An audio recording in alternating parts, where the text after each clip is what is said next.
Hello, and welcome to I Know Dino, the Big Dinosaur Podcast, where we cover news, interviews, and discussions of all things dinosaur. Hello and welcome to I Know Dino. I'm Garrett. And I'm Sabrina. And today's podcast is brought to you by TRX Dinosaurs. It's the last day to get a baby T-Rex puppet from their Kickstarter at kck.st/2frwb9p. But really, you should just Google baby T-Rex puppet. And Kickstarter. Yes, and you'll definitely get their Kickstarter, or you can just grab that link from our show notes. And by Indiana University Press. Their Life of the Past series is lavishly illustrated and meticulously documented to showcase the latest findings and most compelling interpretations in the ever-changing field of paleontology. Find their books at iupress.indiana.edu. This week we have Dinosaur of the Day, Wuerhosaurus, and we have a bunch of dinosaur news, including 3 new dinosaurs, which we had just like a week ago, it feels like.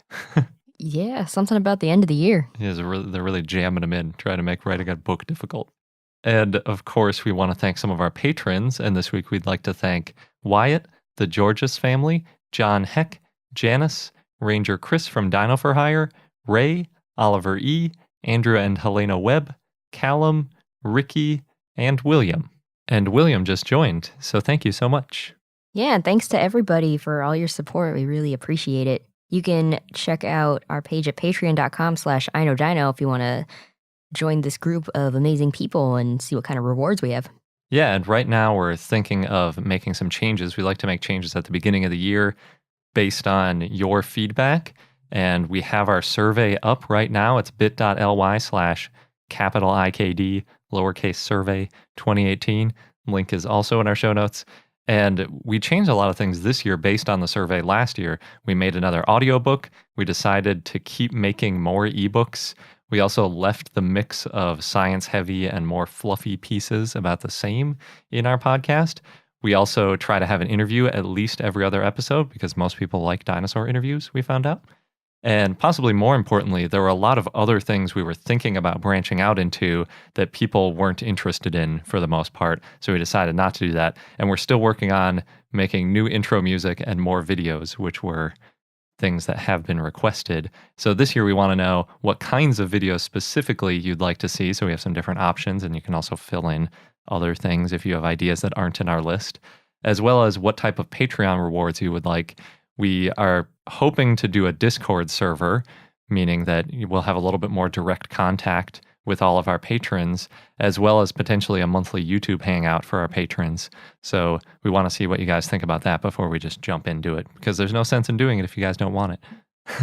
So yeah, head over to our survey and let us know what you think. Jumping into the dinosaur news, we'll get started with our first new dinosaur. And oh man, there's just so many of these. Some really cool ones, too. It's a little overwhelming. The first one is amazing. It was published by Rodrigo Tempmuller and others in Biology Letters, and it's about a new sauropodomorph from Brazil. According to Live Science, it actually started with a call from the paleontologist's mom that his uncle had found a fossil on kind of like a rural farm sort of thing in southern Brazil, and it ended up being a 5-ton block with 3 sauropodomorphs in it, which is just amazing. And I think it's a really good anecdote for showing how we really need paleontologists all over the world who are actively researching paleontology and not just, sort of people going from certain major universities all over the world, because who would this guy's uncle have called, and would they have even known about dinosaurs if there wasn't a good paleontology community already in the area? So I think it's a wonderful story. Brazil is really just cranking out fossils lately. It's like they're beating out Argentina, it seems like, for the South American Paleontology Center right now. But you probably think it's a sauropodomorph, which means it's very old, and it is very old. It's from between 233 and 225 million years ago, which is very early days for dinosaurs. And there was a similar dinosaur named back in 2004 from a nearby formation called Unveiling. And to imagine what Unveiling looks like, basically just think Plateosaurus. Plateosaurus is a close relative from Europe and also Triassic. It's got the same sort of body plan with longer hind limbs, shorter forelimbs, a relatively long neck, Still kind of a big skull for a sauropodomorph, but, Plateosaurus. Most people, I think, know Plateosaurus. It's one of the, earliest known dinosaurs. And back in the late Triassic, Europe was much closer to South America, so it makes sense that Plateosaurus and Unveiling are relatively close relatives. Just like Plateosaurus, it appears that Unveiling was bipedal, but its arms were starting to get pretty big, so, it's like starting to get near quadrupedal, and it has large claws and a pretty long, flexible tail. So part of this article actually is naming a clade based on Unveiling. So they're calling the new dinosaur that they found an Unveilingaurid, basically. Because a lot of time, if you find close relatives, if you're not going to put them in the same genus and give it another species name, sometimes it's nice to lump them together in another way. So that's what they decided to do. So the new dinosaur that they found, it's really all three of the ones in that block were the same type of dinosaur. And it's Macrocollum itachii.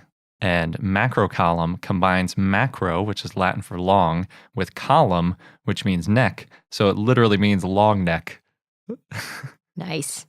So it's just like the Land Before Time. It's Littlefoot's name. Exactly. It's a long neck. I love that.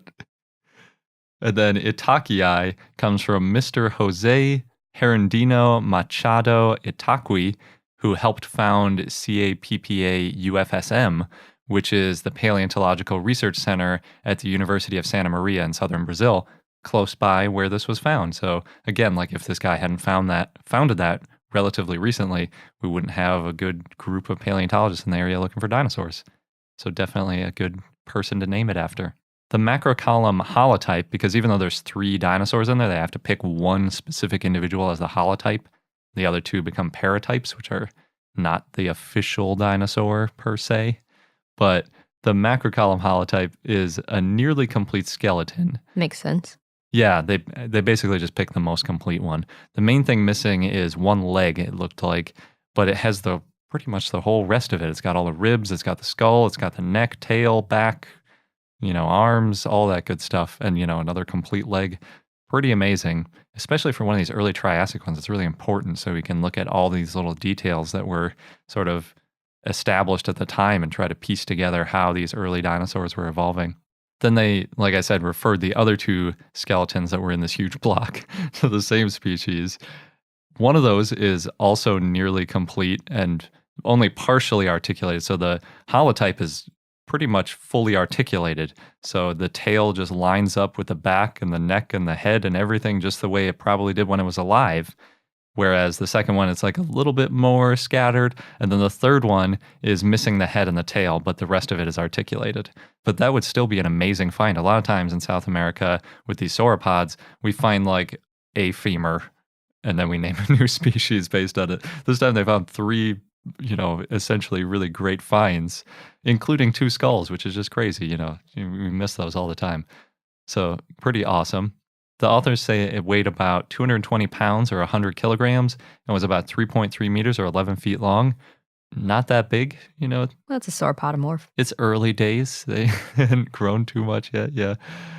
In the article itself, they didn't have anything about its age, but they told Live Science that they probably weren't fully grown yet, so might have gotten a little bit bigger, I guess.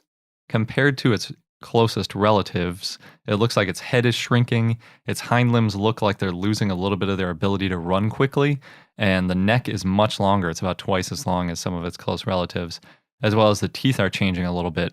It seems overall like it's better adapted for a slow-moving, mostly plant-eating type of lifestyle, like a long neck, like they do. And given that it is bipedal, they assume that the long neck was used for reaching high up into plants rather than kind of that broad sweeping motion like the later quadrupedal sauropods that we talk about. So, yep. Littlefoot did that. He had to stand on his friends too. Yeah. He was a little bit more of like a derived sauropod than this little sauropodomorph, though. Maybe it was more because he was a juvenile. Oh, that too, yeah. But I should point out that its feet are still more like its fast cousin, so it doesn't have sauropod, derived sauropod-like feet at all. They're still just like kind of regular early dinosaur feet. The authors also said, quote, the clustered preservation of the 3 skeletons of Macrocollum itachii represents the oldest evidence of gregarious behavior in sauropodomorphs, end quote. Which I think a lot of people might take umbrage with. Well, anytime gregarious behavior is assumed. Yeah, based on things dying near each other. Mm-hmm. It's like, well, maybe there was just a tasty plant nearby and then a flood came in. Or maybe they got pushed together, or who knows what. Or maybe they were all fighting. Could be, yeah. Or they were related. I don't know. I guess if they were related, that doesn't really make a difference. Yeah, that's gregarious. Probably, yeah. But I mean, it's better than nothing. So who knows? Maybe they're gregarious. Or maybe they were all living in the Great Valley together. Could be, yeah. Who's to say? And then they all died in the Great Valley. We don't talk about that. Nobody dies in the Great Valley. Nah, not in any of the 14 sequels. Oh, man. Up next is an article by Phil Bell and others published in Pure J. And last week, Sabrina mentioned a recovered opalized dinosaur toe bone. And this week, we've got another new opalized dinosaur. This one's from Lightning Ridge specifically. I think that's where pretty much all of them come from. Mm-hmm. The area of Australia where a lot of opal comes from. And it's called Weewarrasaurus pobeni. And Weewarrasaurus comes from the Weewarra opal field. And pobeni is in reference to Mike Pobin. And he's the man who discovered the fossil and then donated it for research. Yeah, another story of somebody recognized it as a fossil or something important. Yeah. Yeah, this one was probably one of the easier ones to recognize because there were teeth mostly. So if you look at it and you know what teeth look like, they're kind of weird teeth. So they don't look like sharp, pointy teeth that you might expect to see, but still definitely teeth. Apparently, too, Mike Pobin has a private collection of opalized fragments that he plans to donate. And I'm wondering if they're naming this after him to kind of encourage that sort of behavior. Like, yeah, you're a paleontology community guy now. How about all those great fossils you got? Maybe you should donate some more. But as far as this one that was donated already, it's only 2 small pieces of a jaw, so very different than the one we just talked about, which was 3 basically entire dinosaurs. The whole find of this one, rather than being a 5-ton block, would fit in the palm of your hand. Just a little tiny thing. They say it's very common that fossils are broken into small pieces as the result of opal mining, but the lead author pointed out that if there wasn't opal mining happening, we wouldn't really be getting any fossils from the area. I mean, there aren't really people out there just walking around. It's pretty harsh conditions.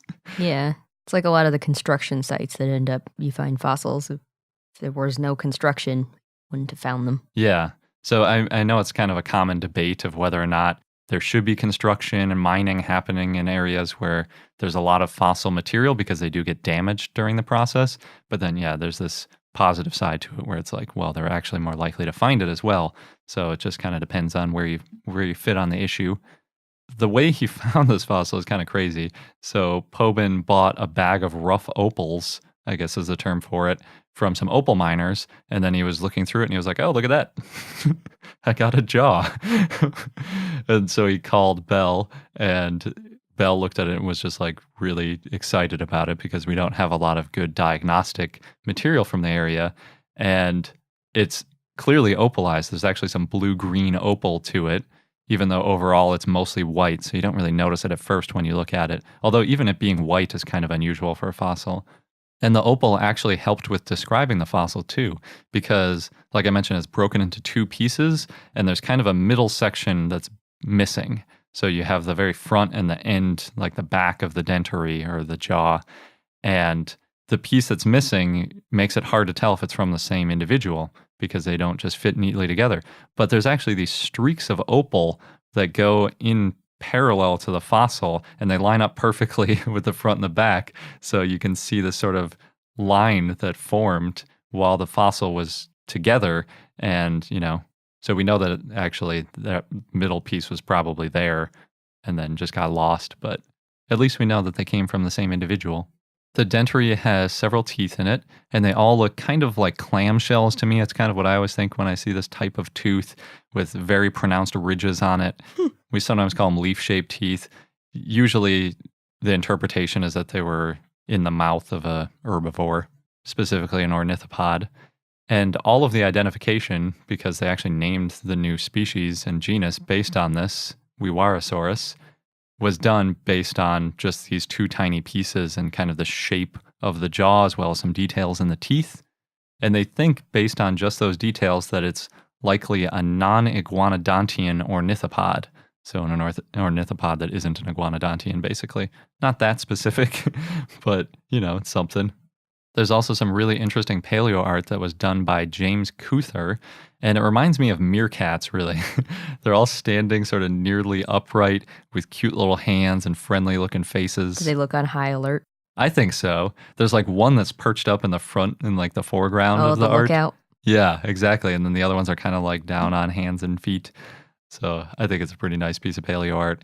But I mean, all of that is based on just this little part of a dentary. So it has to be based on similar ornithopods. And then there's obviously a lot of creative license that they took.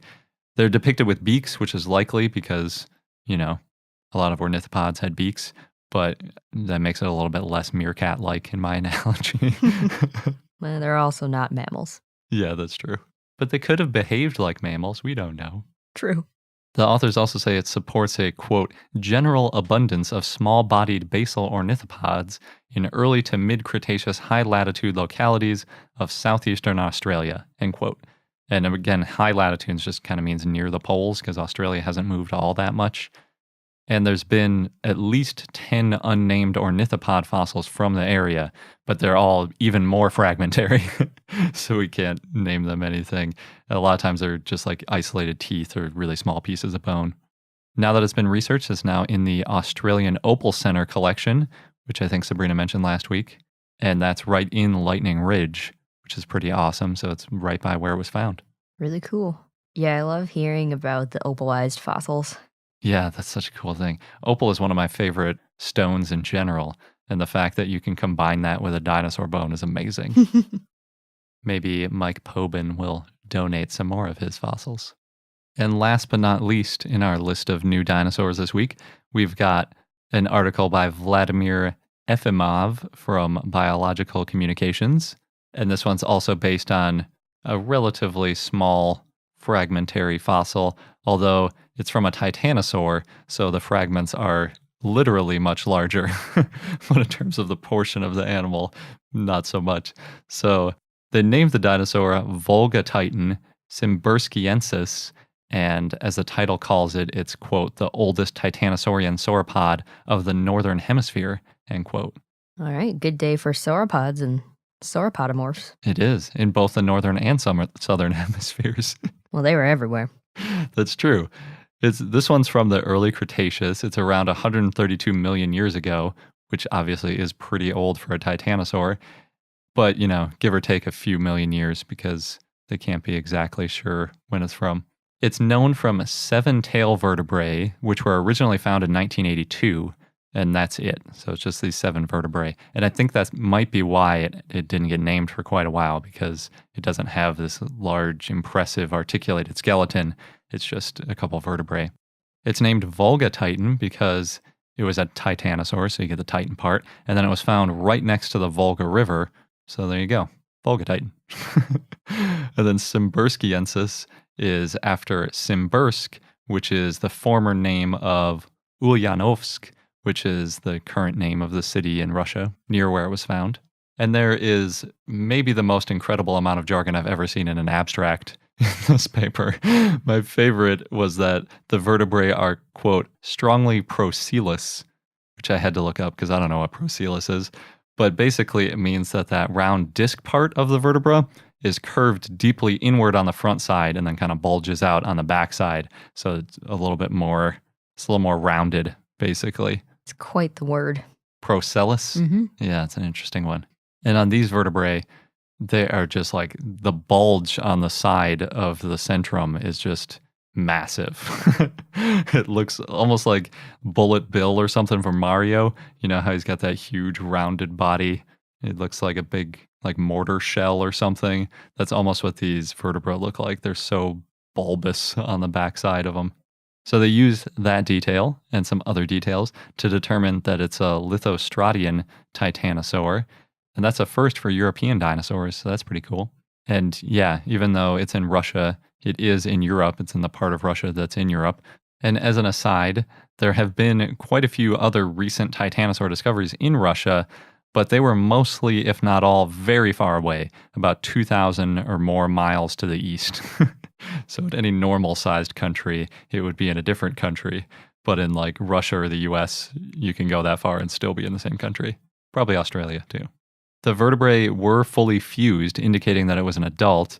And as a reminder, basically, in many dinosaurs, the spiny arch part of the top of the vertebrae, at least in dinosaurs when their back is parallel to the ground, and the lower round body part of the vertebra don't fully fuse until late in life. So if they're fully fused, then you're like, oh yeah, this guy has been around for a while.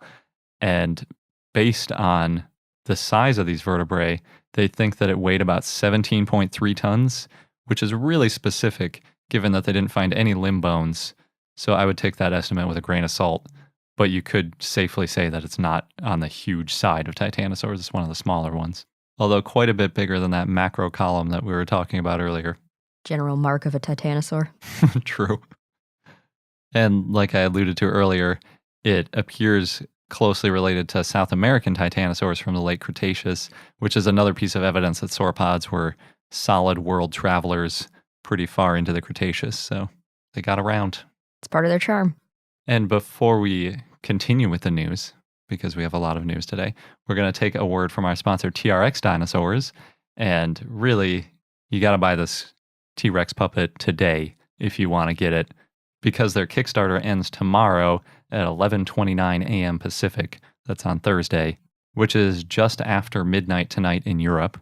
So hopefully you're listening to this on the day it comes out, because you don't want to miss out and you need to buy it now. Yes, need. Yes, you do. And you get it at a discount too, because as of this recording, there are still a few left at $100 off discounted pricing. They also have shirts and stickers. They have various different options available, child size, adult size, custom colors. You definitely need one of these in your house. Oh yeah, we're getting one. And it's going to be happy colors. Well, yeah, I want a cute T-Rex. But you can make yours an angry T-Rex or whatever colors you want. Yeah, that you could share it with us so we could see what it looks like. Maybe a little video of whatever kind of puppet animations you come up with. Yeah, we can compare. So if you want to get your own dinosaur puppet, then make sure you make it to their Kickstarter. And I would just say, get the link from our show notes because it's not easy to remember.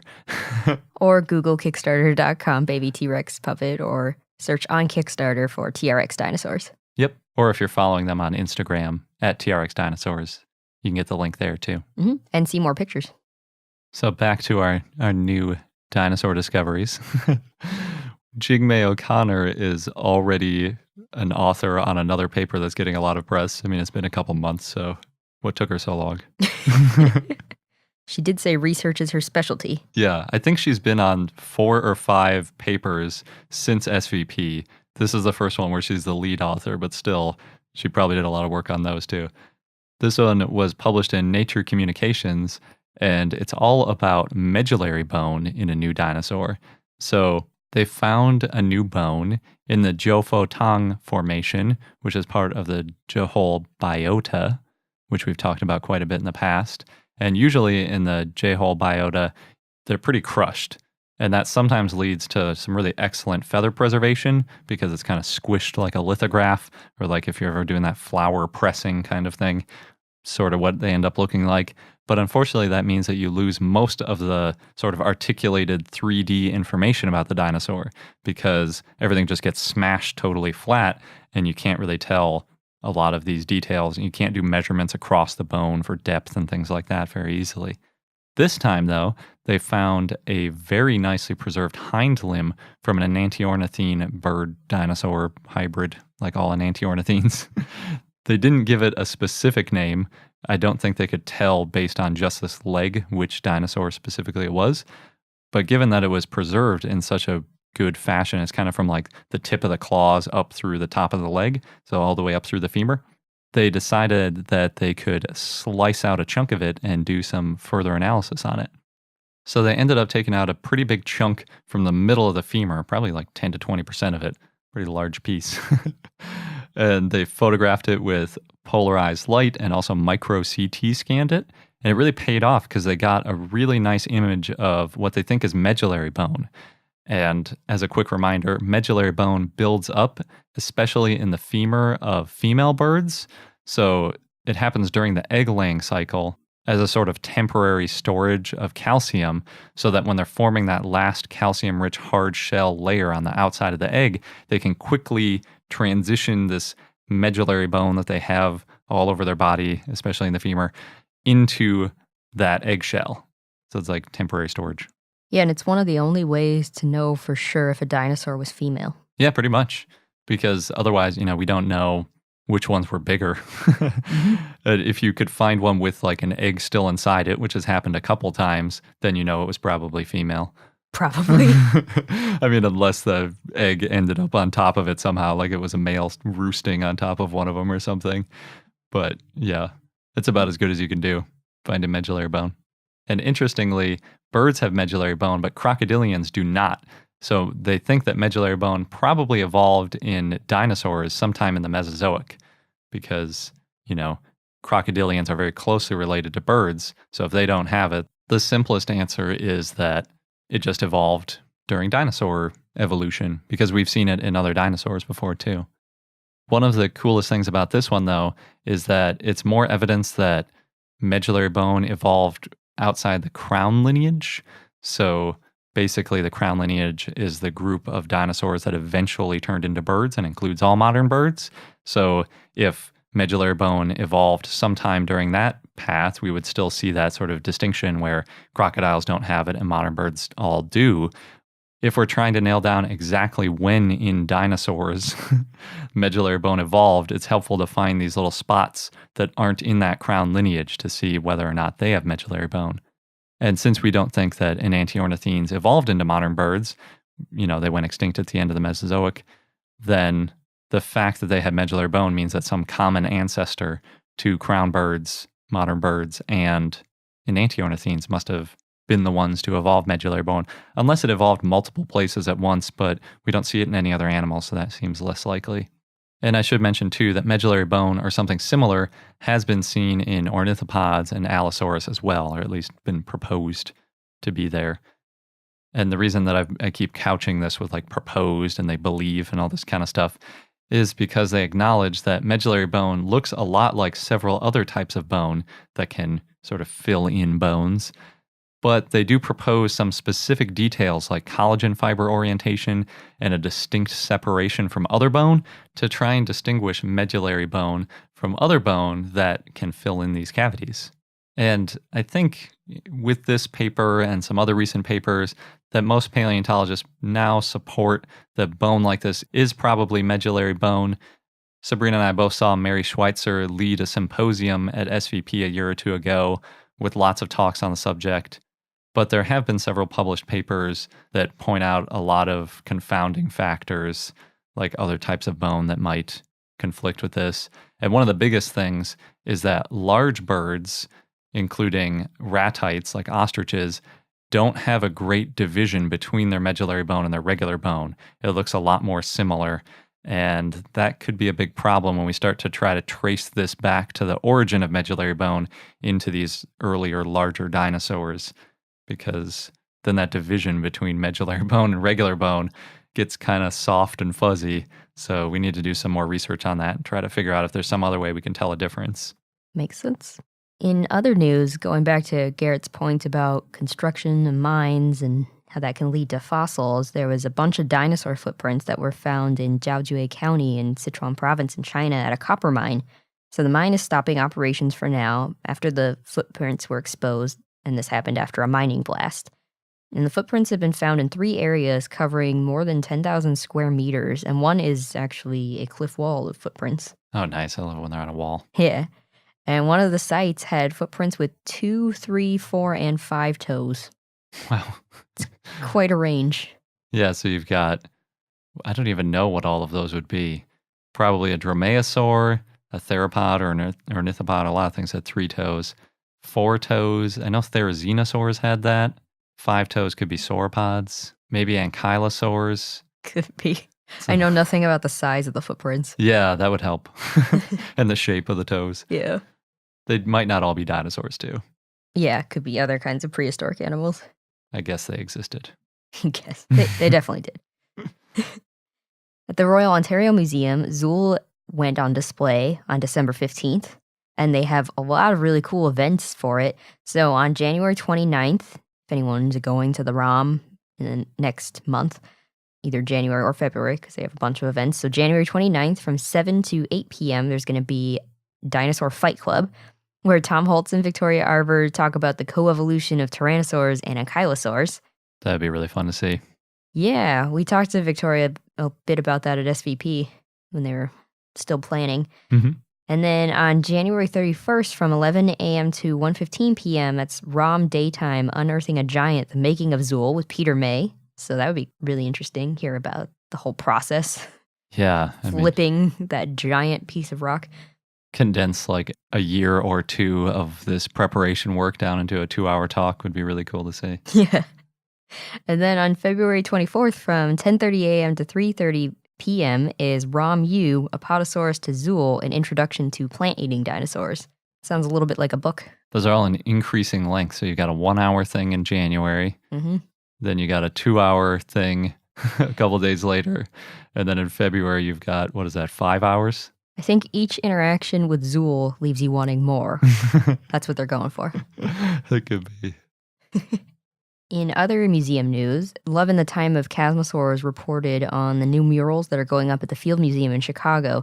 So we've talked about how the museum is renovating and they moved Sue the T-Rex to a new gallery, and with the new gallery comes new murals.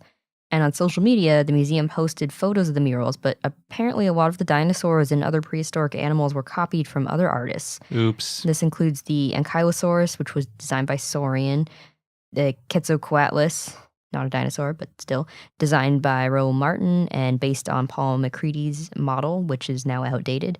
And so the museum tweeted that they are looking into it. I haven't found any other updates as of this recording. Yeah, I think the title of the article was like, "This is what $16.5 million gets you," or something. Yeah. Because they had so much money for the renovation, but they clearly cheaped out on their mural. Well, some of that money also went to the Patagotitan. Oh, for sure. Yeah. I guess that's part of the renovation. Yeah. Maximalus. Having good paleo makes a huge difference, so I hope they get a nice mural. Mm-hmm. Something better. It also is kind of weird. They had like the way it is divided between the water and the land parts. The water is like super bright and like it just looks very strange, like these sort of deeper water creatures right not by the shore. But we'll see what they come up with. Maybe they could reach out to Matt Selesky, get another exhibition going. Oh man, that'd be nice. Yeah, going to that exhibit in New Mexico really made us appreciate just how much amazing paleo art there is out there. There's no excuse. So in some other news, BBC wrote a piece about the benefits of digitizing fossils. There's an effort to create a global digital museum, and it includes the Natural History Museum in London and the Smithsonian, but it's going to take many years to digitize them all. The Smithsonian alone has more than 40 million specimens, so that's going to definitely take a while to go through, and a lot of them have been in storage for years. Yeah, I think they said they've already been working on it for 5 years, right? Mm-hmm. And yeah, they think there's going to be like another 50 years or so worth of work, which is just, that's a lot of time Oh, yeah. spent scanning fossils. I wonder how many people they have like churning this out nonstop. Yeah, that's a good question. But it's cool because digital fossils, obviously, they make it easier to rebuild muscles if you wanted to test out hypotheses such as how Diplodocus chewed, which was one of the examples. I really hope too that it's available to everybody. I couldn't find information on that, like if we can access it being members of the public, because of all the museums in the US, the Smithsonian is by far the most like open.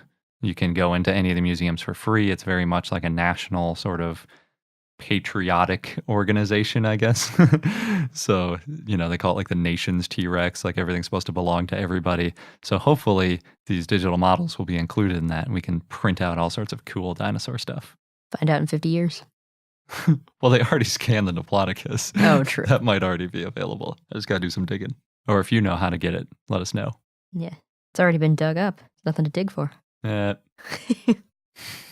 Anyway, the Disney Channel, moving in a completely different direction, has a new dinosaur show called Gigantosaurus. Not Giganotosaurus or Giganotosaurus. Yeah, Garrett took umbrage with this. They could have just added one more letter and made it a real dinosaur. But then I guess you can't trademark it. I think in the poster of it, the Gigantosaurus is much larger than all the other dinosaurs. Yeah, I get it. I just don't like it. Anyway, it's an animated show. It's going to premiere January 18th. There's not much to tell about it yet, but it's for preschoolers. It's about 4 dinosaur friends that are on adventures, and they're all different types. They actually look like an updated Land Before Time because you've got one sauropod, one hadrosaur, one ceratopsian, one ankylosaurus. I guess that's slightly different, not a stegosaur. But the group, they go on adventures and then they learn about Gigantosaurus, which is the biggest, baddest dinosaur. And it's based on a book by Johnny Duddle. Cool. So I guess it's better than Land Before Time because it has an ankylosaur in the main group, right? Is that what you're thinking? No. I take umbrage with that, Garrett. Better than Land Before Time. And last, thanks to Claire who shared this with us via Facebook. So Australia Zoo has a new dinosaur resident, which is a Triceratops. It's life-size. It looks a lot like the Jurassic Park one. Somebody actually posted a picture of Dr. Grant in that pose where he's listening to the Triceratops breathing. It's very cool looking. And Robert, who is the man in the picture, looks really happy. The post says that they got it to celebrate his birthday. Oh, nice. Yeah.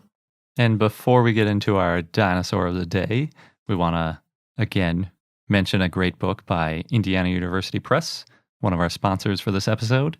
This week, we're going to talk about Where Dinosaurs Roamed, Lost Worlds of Utah's Grand Staircase by Krista Sadler, kind of like Ellie Sadler, speaking of Jurassic Park.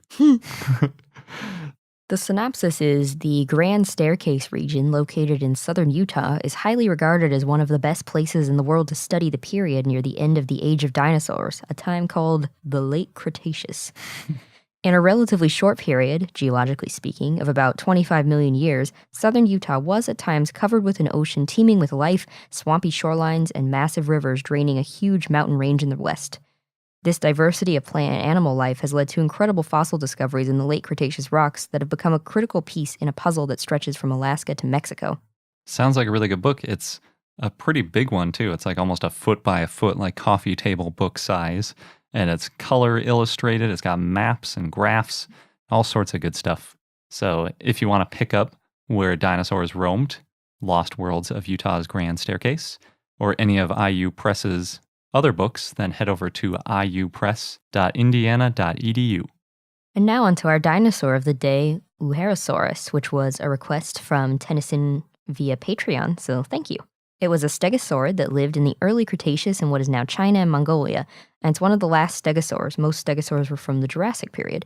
It was found in Xinjiang in western China, the Tuvalu group, and the fossils were found in 3 localities. Wuerhosaurus was described in 1973 by Dong Jiming, and the type species is Wuerhosaurus homhenai. The name means Wuerho lizard, and it refers to the city of Wuerho. The holotype consists of a mostly complete pelvis, vertebrae, humerus, and phalanx, and 2 dermal plates. The paratype includes some tail vertebrae. In 1988, a smaller stegosaur was found in Inner Mongolia and described in 1993 by Dong, and that one was named Wuerhosaurus ordocensis. The holotype of the second species includes a nearly complete torso, vertebrae, and a complete sacrum with a right ilium. It's pretty good finds. Yeah. Whoa, there's also a dorsal vertebrae and dermal plate that were referred to the species when it was named. No skulls, though. Well, can't get it all. There's another species, Wuerhosaurus mongoliensis, that was described in 2014 by Ulansky based on vertebrae and pelvic material, but that's now considered to be a nomen nudum. Wuerhosaurus homhenai probably had a broad body. It was estimated to be about 23 feet or 7 meters long and weigh 4 tons. And the dorsal plates were initially thought to be either rounder or flatter than dorsal plates of other stegosaurids. But later, Maidment said that it only looked that way because they were broken, and how they actually looked is unknown. But Wuerhosaurus homhenai had tall neural spines on the base of the tail. Wuerhosaurus ordocensis also had a broad pelvis, but it had shorter neural spines and a long neck. And that species was estimated to be about 16 feet or 5 meters long and weigh 1.2 tons. Wuerhosaurus was herbivorous, probably ate low-growing vegetation. It probably kept its head low to the ground. And it probably had a thagomizer at the end of the tail, the spikes, because it's a stegosaur. There was one spike that was found, but Dong thought that it was on the shoulder. Again, Wuerhosaurus had wide hips. That means it may have had a larger digestive area. There's some debate over where Wuerhosaurus sits on the phylogenetic tree. However, Maidment in 2017 said that it was most closely related to Stegosaurus. Interesting, because it was so late. It's almost surprising that there were stegosaurs that late into the Cretaceous. Yeah. Yes, so in 2008, Susanna Maidment and others suggested that Wuerhosaurus was a junior synonym of Stegosaurus, and that Wuerhosaurus homenai should be Stegosaurus homenai because the holotype was similar to Stegosaurus, and that Wuerhosaurus ordocensis was dubious because the holotype could not be found and the description didn't mention any valid diagnostic traits. However, Carpenter disagreed with this in 2010 and suggested that Wuerhosaurus did have enough distinct features and was separate from Stegosaurus. That would be a really long time for Stegosaurus to be around. Exactly. It's like 20 million years. Yeah, between the late Jurassic to the early Cretaceous. Yeah. Although I could see it being like a Noma nudum if it's just not diagnostic, but I don't think you'd be able to say that it's actually a Stegosaurus. And our fun fact of the day is that genus names have to be unique for every animal, but they can be the exact same name as a plant name. So we can never have another animal, for example, named Tyrannosaurus, but someone could name a flower Tyrannosaurus. That'd be weird. Yeah.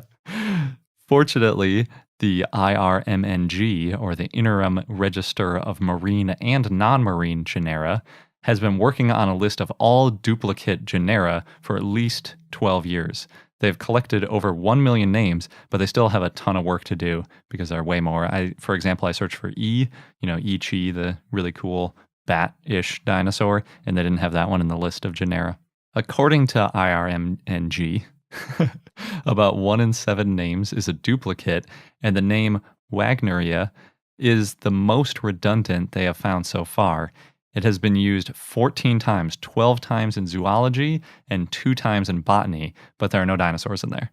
On the other hand, Walkeria has been used 10 times, first a type of magnolia in 1762, and the last use was actually a dinosaur in 1987.